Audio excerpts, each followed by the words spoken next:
उत्तर प्रदेश की सरकार ने विधानसभा में कहा कि बेसिक शिक्षा परिषद के स्कूलों में नए अध्यापकों की भर्ती की कोई योजना सरकार के पास विचाराधीन नहीं।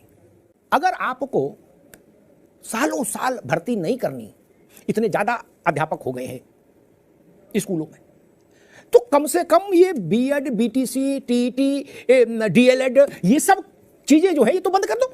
नहीं, ये जो प्रशिक्षण के संस्थान चल रहे हैं उत्तर प्रदेश में यत्र तत्र सर्वत्र, वो एक अपने में एक अलग किस्म का नेटवर्क है और सैकड़ों करोड़ का, साल में हजारों करोड़ का कारोबार है उनका, वो तो बंद कर दो।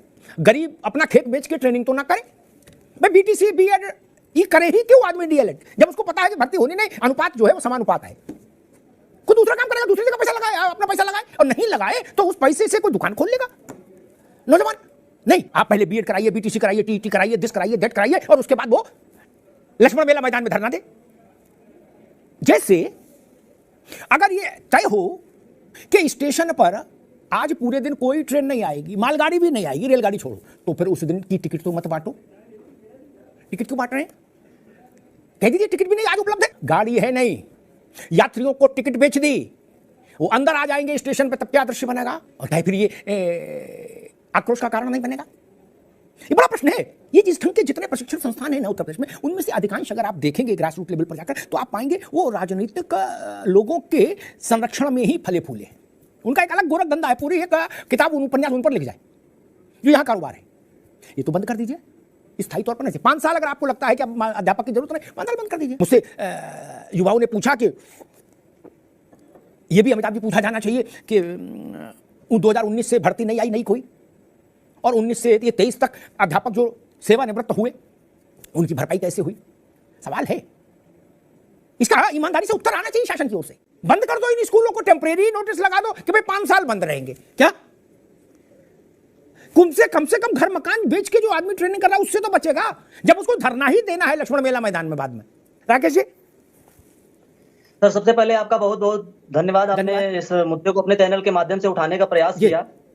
देखिए, सबसे पहले जो अभी माननीय बेसिक शिक्षा मंत्री का एक बयान लगातार विधानसभा में जारी हुआ है कि शिक्षकों का जो अनुपात और छात्र और शिक्षक का अनुपात है सब सही चल रहा है, तो सबसे पहले सर मैं आपको बताना चाहूंगा कि 2015 के बाद से इन्होंने किसी भी प्रकार की कोई नई शिक्षक भर्ती का विज्ञापन पहली बात तो जारी नहीं किया है, और दूसरी बात जो शिक्षा मित्रों को लेकर, शिक्षा मित्रों का जो 1,37,000 पद था, समायोजन सुप्रीम कोर्ट से रद्द हुआ, उसी को लेकर ये 2 पार्टों में भर्ती करा पाए। और उसके बाद ये बता रहे हैं कि छात्र और शिक्षक का अनुपात सही है, और 68,000 जो भर्ती रही है उसमें से भी 22,000 सीटें खाली रह गई। अब बताइए, जो 1,37,000 पद ये भरे हैं लगातार 2019 के बाद, इनकी भी शिक्षा मित्रों के पद को भरने को लेकर थी, उसके बाद से कोई भर्ती नया विज्ञापन आया नहीं। उसके बाद बताइए आप, क्या शिक्षक रिटायर नहीं हुए?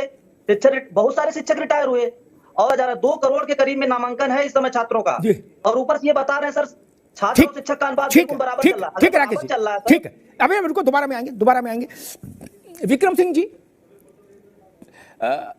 चलो हम करें इस विधानसभा में अपनी जान बचाने को ही बाबू ने लिख के दे दिया मंत्री जी को टाइप करके कि आप बोल देना शिक्षा मित्र, अनुदेशक सब जोड़ के अनुपात समानुपात हो गया। क्या अब ये बोल बाहर आ जाना, बल्ले बल्ले छोड़ो, बहुत लंबा कलेश हो जाएगा। लेकिन जब आप सदन जैसे जगह पर, लोकतंत्र में उससे बड़ी कोई जगह नहीं, वहां का बोला पत्थर की लकीर रिकॉर्ड में जाता है, इतिहास में दर्ज होता है। आप कह रहे हो कि भाई इनको जोड़कर हमारे पास पीटीआर पूरा है, तो कुछ मानदेय भी ठीक हो जाए। नहीं, तनख्वाह में का शब्द मैंने इसीलिए इस्तेमाल आप लोगों के लिए नहीं किया, लेकिन मानदेय तो दे सकते हैं संदीप बाबू। नहीं, अभी कितना मिल रहा है अनुदेशक को विक्रम सिंह जी? 9,000 सर। बताइए जी। 13 पे ज्वाइनिंग हुई थी सर, और अभी 9,000 मिल रहा है जी। और सर हम उनके इस बयान का स्वागत करते हैं जी, लेकिन स्वागत हम करते हैं, लेकिन सर हमें, यदि आप शिक्षक मान रहे हैं तो हमें उसका जो सम्मानजनक है वो भी आप नहीं दे रहे हैं। मुझे बड़ी खिन्नता हो रही है कि आखिर ये संस्थान प्रशिक्षण वाले क्यों चल रहे हैं।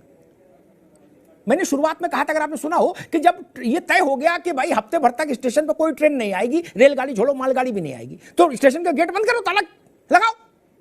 टिकट क्यों बांट रहे हो? जो यात्री अंदर जाएगा वो क्या करेगा? वो भजन करेगा। ये क्या खेल है भाई? जब अनुपात इतना बड़ा समानुपात हो गया कि अब बरसों बरस नहीं इसमें जरूरत पड़ेगी, तो ये बंद करो। बीएड के स्कूल, बीटीसी के स्कूल, दिस दैट सब।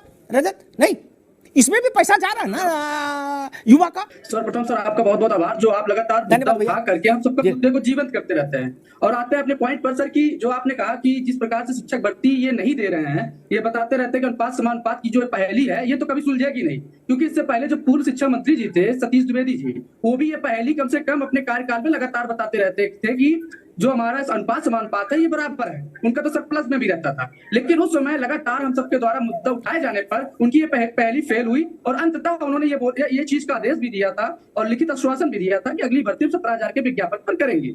लेकिन तो बहुत सारे बच्चे तो वहां भी पैसा दिए होंगे, अब इन्होंने कह दिया कि जी कोई विचाराधीन नहीं, अब क्या होगा?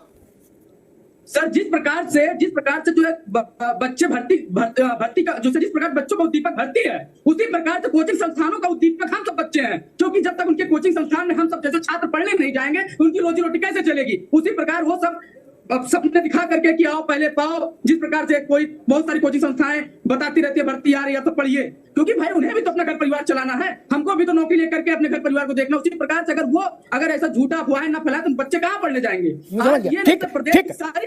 ठीक रजत बाबू, ठीक है, 20-20 लाख बच्चा टीटी पास करके निकल जाता है, ठीक, बहुत उदार हो जाएंगे तो 40,000, 50,000, 60,000 भर्ती कर देंगे, बहुत हो जाएंगे तो उसका भी डंका 5 साल बजाओगे क्या? फिर 5 साल सांस नहीं लोगे कोई भर्ती की क्या? ये 20-20 लाख क्यों, कहां से आ रहे, क्यों नहीं इस पर प्रतिबंधन रोक लगता है? अगर ट्रेन में 100 आदमी बैठ सकते हैं तो हट रहे हैं, वो 9,900 क्या करेंगे? भगवान का भजन करेंगे स्टेशन पे?